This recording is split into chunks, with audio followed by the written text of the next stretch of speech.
एक किसान जो बहुत ही मेहनती था, उसके अनाजों को बेचने के लिए बाजार जा रहा था। वो अपने सारे अनाजों को बैलगाड़ी से ही एक साथ ले जा रहा था। बाजार पहुंचने से पहले उस किसान के सामने एक बहुत बड़ी समस्या आ गई। समस्या थी रास्ते में पड्ढा, एक भारी पत्थर जो उसके बैलगाड़ी को आगे बढ़ने नहीं दे रहा था। एक और समस्या थी कि पत्थर बहुत बड़ा था और उसका वजन भी बहुत ही ज्यादा था। वह किसान पत्थर को अकेला उठाने में असमर्थ था। किसान को बाजार जाने के लिए देरी भी हो रही थी। इस कारण वो और भी चिंतित हो गया कि अब वो पत्थर को अकेले हटाकर कैसे बाजार पहुंचेगा। तभी उसकी नजर टीले पर लेटे एक आदमी पर पड़ी। वह किसान उस व्यक्ति के पास मदद के लिए गया और उससे मदद करने के लिए कहा और दोनों ने मिलकर उस पत्थर को रास्ते से हटाने लगे।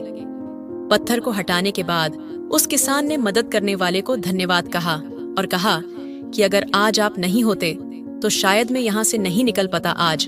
और फिर उस अनजान आदमी को गाली देने लगा, बहुत बुरा भला कहने लगा, जिसने उस पत्थर को बीच सड़क पर रखा था।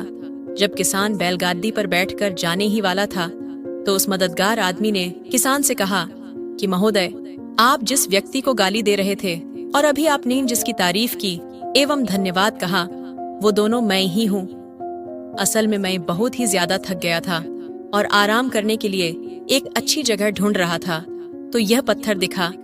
मैं इस पत्थर को पलटने की कोशिश ही कर रहा था ताकि मैं इस पर आराम कर सकूं, लेकिन पत्थर यहाँ से लुढ़कते हुए रास्ते के बीच में आ गया। मैंने इसे हटाने की बहुत कोशिश की लेकिन अकेले नहीं हटा पाया। इसीलिए मैं बहुत समय से किसी के आने का इंतजार कर रहा था और कई घंटे बाद आप आए। आपकी मदद से इसे पत्थर को हटाकर मेरा मन हल्का हो गया। अब मैं आराम से घर जा सकता हूँ।